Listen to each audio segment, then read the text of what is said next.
Hello every one, எல்லோரும் எப்படி இருக்கீங்க? Hope you are doing great.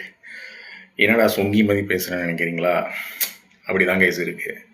ரொம்ப எக்ஸாஸ்டிங், ரொம்ப டயர்டாக இருக்குது. நம்ம சிஎம்மோட கடைசி படத்தை தான் போய் பார்த்துட்டு வந்தேன். எஸ், ஜனநாயகன். 3 hours காவியம் கைஸ், 3 hours காவியம். ஸோ ஏன்னோ பகவந்த் கேசரி ரீமேக் பண்ண படம். ஸோ நம்ம என்ன கிறிஸ்டபர் நோலன் ப்ராடக்ட் எதிர்பார்க்க முடியும்? அது தான் அதை தான் எதிர்பார்க்க முடியும். பாலையா நடிச்ச படம் வேறு எப்படி இருக்கும்? அப்படி தான் இருக்கும். But last film, your ending of film career, why? ஏன் இந்த படம் எனக்கு புரியல. எனக்கு டைரக்டர் லாஸ்ட் ஃபியூ டேஸாக இன்டர்வியூ கொடுக்கும்போது நினச்சார், அவ்வளோ அவருக்கு, அதாவது டைரக்டரே அவ்வளோ டவுட்ஃபுல்லாக சொல்லும்போது டைரக்டர் சொன்னார்பாங்க, வாரிசு லியோ பார்த்தீங்கன்னா லியோ பார்த்து பிடிச்சவங்களுக்குலாம் வாரிசு பிடிக்காது அப்படின்னு சொல்லும்போது நினச்சேன், ஓகே அப்படின்ட்டு. படம் ஒன்றும் இல்லை, சொல்கிறது ஒன்றுமே இல்லை. கிரிஞ்சு ஃபெஸ்ட்டு படம். கிரிஞ்சினிலே பாடலாம் பாட்டு, அப்படி இருக்குது படம். அதாவது நான் பகவந்த் கேசரி பார்க்கல. எனக்கு ஜென்ரலாக அந்தமாதிரி படம்லாம், பாலையா படம்லாம் எனக்கு அவ்வளோ செட் ஆகாது. அதனால நான் பார்த்ததில்ல. பட் பார்த்தவங்களாம் சொன்னாங்க இந்த படம் வந்து ஆல்மோஸ்ட் ஃபர்ஸ்ட் ஹாஃப் அதே தான், செகண்ட் ஹாஃப் மட்டும் கொஞ்சம் டிஃப்ரென்ஸ் இருக்குது அப்படின்னு சொன்னாங்க.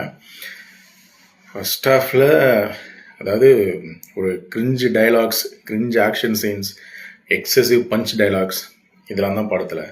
செகண்ட் ஹாஃபில் வந்து திடீர்னு என்னென்னமோ பேசுகிறாங்க, மதக்கலவரம் பேசுகிறாங்க, மாடர்ன் வார்ஃபேர்னு பேசுகிறாங்க, என்னென்னமோ போகுது கதை.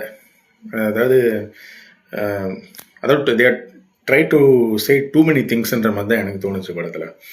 ஸோ எனக்கு படம் சுத்தமாக செட்டே ஆகலை. First of all run time is a big minus. 3 hour இந்த படம். எனக்கு எதுக்கு 3 hourன்னு எனக்கு தெரியல.